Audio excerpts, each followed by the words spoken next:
Yung sa future mo, are you planning to take up any course? Of course, I want to take mass comm, of course. Mass comm major in pareho, broadcasting and journalism.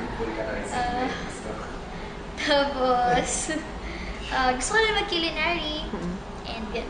So yun, nakikita ka din namin sa GNTV. Tingin mo, is there any possibility na bukod sa pag-aartista, sooner kapag ka medyo mas mature ka na mag-transition ka din into being a journalist or a broadcaster? I really wanna be a reporter po. Parang yun yung isa sa mga dreams ko kasi I want the people to know what's going on in our country, and gusto kong i-keep na maging informed yung mga tao. So yun.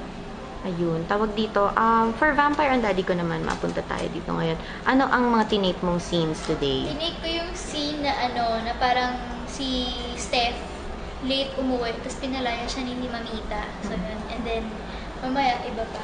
So kung ikaw naman, kagaya ng tinanong ko kay Derek kanina, sino yung madalas mong maka-eksena? Si Kuya Anjo, si Seth, si Tita Pilita. Kasi parang kung si Derek, doon siya sa kanila Tita Jimmy kasi doon sila nakatira. Ako naman, doon kami sa, siya kasi Kuya Oyo.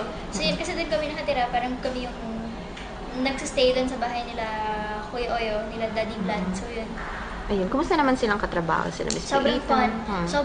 Sobrang gaan lang. Parang hindi ka nagkatrabaho. Tapos, kulitan. Sobrang fun. Siguro yun yung best way to describe it. Fun.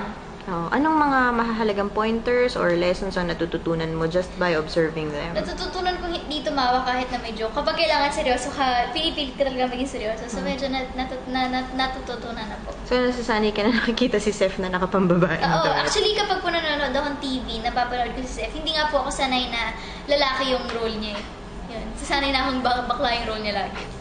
Ayan, paparating na ang 2014. Ano ang mga plans mo para sa taong ito? Meron ka na bang nakaabang na bagong show or project? Sana po.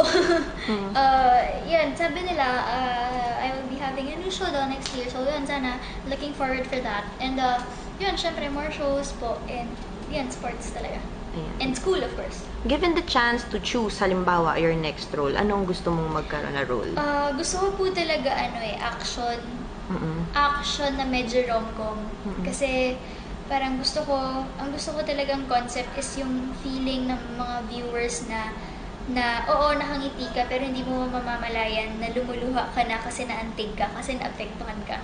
Yung parang fun lang, mapapangiti ka, ganyan, light lang. Pero kapag dumating yung mga eksenang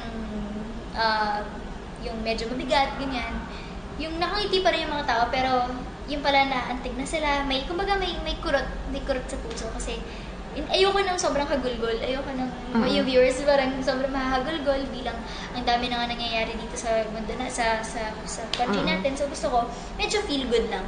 Ayan. Medyo napansin namin na sporty ka and very active. What inspired this kind of lifestyle sa tingin mo? Kasi since I started wushu, parang gusto ko na pong since I started doing wushu, parang gusto ko laging gumagalaw. Parang hindi ako pwede nang nakapirmi lang sa isang tabi. Kailangan may ginagawa talaga ako. And yung sports, parang simulan nung nag-wushu, parang ako naging extreme. Parang ang dami kong gustong gawin. Since nag-wushu ako kasi alam ko na, kaya ko yan, ganyan. Parang nagte-training naman ako, so stamina ako, okay na. So gusto ko mag-try pa ng iba't ibang sports. So parang nagdo-domino effect na nagawa ko na to, gusto ko na iba naman. So tingin mo ito, trying new things pagdating sa sports, does it help dun sa mga SAS performances mo na medyo demanding? Of course, kasi sa SAS, bilang ngayon every week may concept kami. So you never can tell if yung mga kailangan mong gawin. So siguro plus factor kasi minsan kailangan mo ng basketball, ganyan, minsan kailangan mo ng wushu, ganun. So minsan kailangan talaga. Okay, and last, message na lang para sa mga patuloy na sumusuporta sa career ni Bea. Ayan, sana po palagi kayong manood ng Vampire ang Daddy ko every Saturday after ng picture at 6:45 PM only here on GMA. Kung gusto niyo pong tumawa on a Saturday night, ayan, nood kayo. Salamat! Thank you so much, my dear.